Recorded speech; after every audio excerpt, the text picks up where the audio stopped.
Hey guys, welcome to a new movie review. Today I'm going to be talking about a new sci-fi thriller called Underwater.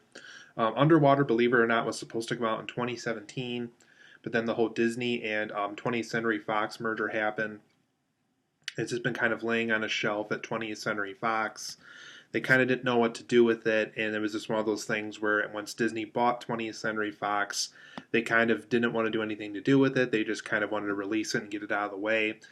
So here it is in January, kind of an unusual time to release this big sci-fi thriller like this that's kind of trying to be like Alien and the Abyss at the same time and things like that. But in this overall movie, you guys, if you haven't heard of Underwater, if you don't know what it's about, there is a group of researchers in this film that are researching basically the ocean floor and trying to basically understand the ocean, understand if there's more life down below that we haven't found yet in the ocean and things like that. But one day, on a kind of a typical research day for them, what they believe to be an earthquake happens, and they have to abandon the base and basically look into ways that they can kind of survive in the ocean until they can kind of figure out what to do with their original base and get back into it and reach out for help and all that good stuff. But things go wrong. It clearly was not an earthquake that they encountered. So as they find more survivors, specifically by a researcher played by Kristen Stewart in this movie, as she's finding more of her research partners and people who were aboard the base, they find out that it was not an earthquake. There's definitely something extraterrestrial in the water that they have to be aware of and have to be careful of as they figure out what to do with their base. And these extraterrestrial creatures do want to hurt them. They do want to. They clearly were invading their space all along while this base existed, and so now they're kind of seeking their revenge on people being there and people not supposed to be there and things like that. So over the course of this film, they had to figure out how to get help, how to get back to the ocean surface, and survive these weird creatures that they've encountered over the course of this evacuation.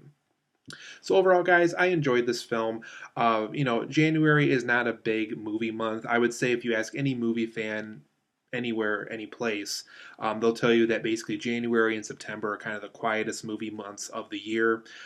January because all the big Christmas releases are out, and Hollywood kind of doesn't want to release the bigger stuff quite yet again. And September's another slow month because the summer blockbusters are done with, and now they got to figure out what kind of releases they can have until the next big the Christmas releases are out and things like that. So this is a January release. But I truly believe that this film came out like in March or April. This will probably have done better at the box office than it were to do if they released it around this time of year. Um, I also say it seems more has a little more quality in it than you would get in a January release. So that's another compliment I can give this movie. So I guess going into my positives and negatives right away. For my positives, I like how it does depict unexplored parts of the ocean. I think I did hear somewhere that the ocean, we've only explored 10% of it. So I think making a science fiction film about kind of that unexplored territory in the ocean is a very interesting approach to a film like this. It is a very interesting depiction as to what could possibly be down there, why we haven't been down there, why there's probably very harmful creatures that will do more harm than good if we discover them down there, and things like that. So I like how this film does explore the unexplored parts of the ocean as far as depicting things go in this movie. I also think this is a good situation thriller. There's definitely a lot of moments where these characters have to, get through a small hole or run off of small amounts of oxygen in their suits while they're in the water in certain scenes. And so there's a lot of interesting thriller-esque things about it. There's just interesting situations they're thrown in that make for a good thriller. So I thought that aspect of the writing of the story I thought was very well handled.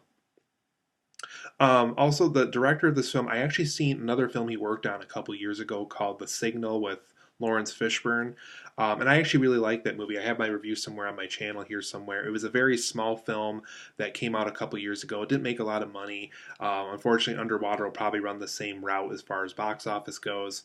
But I remember really liking The Signal. And so when he directed this movie, I can kind of tell he did because similar to The Signal, there's a lot of like art house intensity moments in this movie rather than just seeing Kristen Stewart fall backward when there's this earthquake thing happening in the base.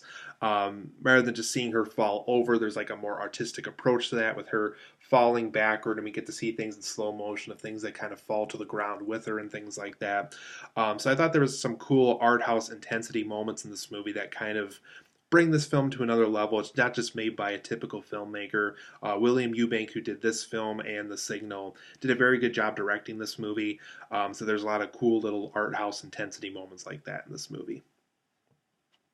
And overall, I did feel very invested in the film's location. I do like how it is kind of this underwater base, and that they're researching it and they're trying to understand the Earth better and things like that. So I just felt really invested in the location. It also really didn't feel like a set. I really felt like I was watching these characters in this place somewhere. It didn't really feel like a Hollywood production. It really did feel like it was people out somewhere researching the ocean. Things went wrong. So they did a good job of getting me invested in kind of what was going on, because the locations they used with, even though it is a science fiction movie, they did a good job making sure it kind of felt like a place that could possibly be real if such research was done like this in the ocean.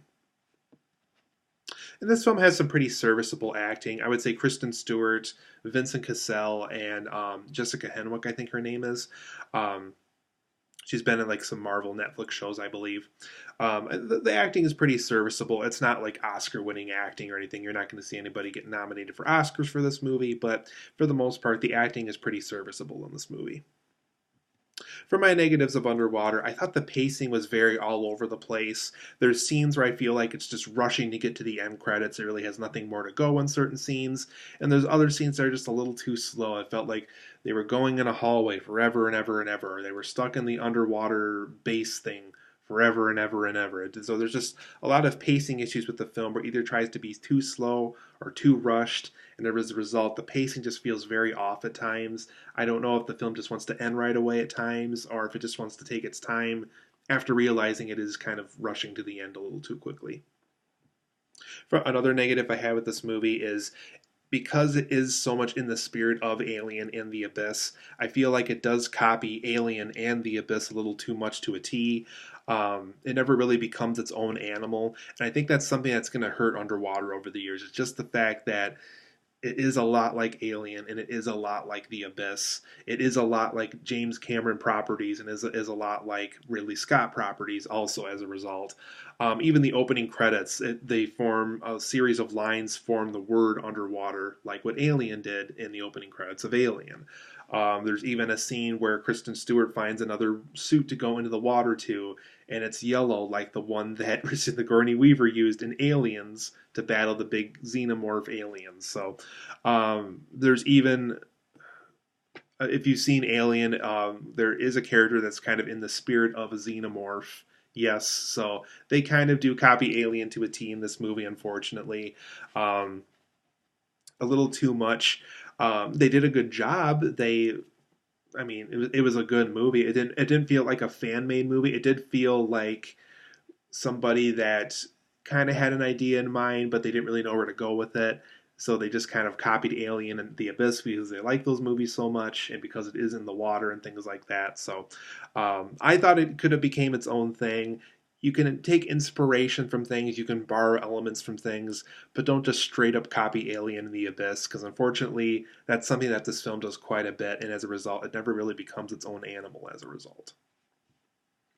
TJ Miller has a role in this movie. I know in real life he has tons of like allegations and things that are people are not liking about him in real life, but in this film I thought he was a little out of place. His jokes are kind of not so good to begin with, and sure, in Deadpool and stuff he's fine, but in this movie in particular I thought a lot of his jokes that he had to work with were really bad. I don't know if he was improvising or just the jokes written in the script were just terrible and he just wasn't handling them very well. So I thought a lot of TJ Miller's jokes in this film just felt very flat and were very bad. I just kind of wanted the guy to shut up after a while. He just was talking in moments where I was trying to get invested in something. He just kept talking and talking and talking and talking. So I don't know. I thought some of his jokes in this film were just kind of bad, and the guy just kind of got on my nerves after a while watching this movie. There's also a lot of scenes where they're in the water and the shot's supposed to look murky, like it's really dirty water. And there's a lot of that in this movie, and I'm almost wondering if they were running out of money at certain points in this production because there's just a lot of shots where they're walking around in dirty water and you really can't see anything. And yeah, it's probably to an effect for certain scenes, but certain scenes just felt like they were kind of running out of money. So if we shoot this in this really dirty water where you can't see anything, you can't knock us down for not showing you anything and that kind of stuff. So some of the shots were a little too murky for their own good. So as a result, certain shots are just too hard to distinguish from one another because the water looks so murky in the shot. I also thought the film didn't have enough character development. There's a lot of moments where they're taking a breath of fresh air or they're trying to take a break before going back in the water. And I thought that could have been good opportunities to develop the characters. I think the closest we get is TJ Miller having a good luck bunny, or Kristen Stewart bringing a photo of this person she was dating, or somebody talking about this pet that they have at home. And that's really all the film goes as far as character development goes. So you really never get to learn about the characters. You kind of forget about the characters' names too after a while, just because they really are that poorly developed in this movie. So don't go in this film expecting great character development, and also don't go in this movie expecting anything original, because it does borrow so much from Alien and The Abyss.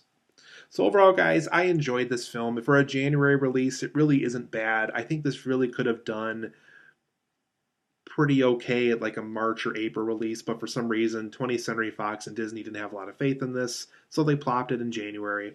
But I am going to give this film an 8 out of 10. I think if you're at Redbox or just looking for a good movie to rent someday on a rainy day, I think Underwater isn't a bad way to go.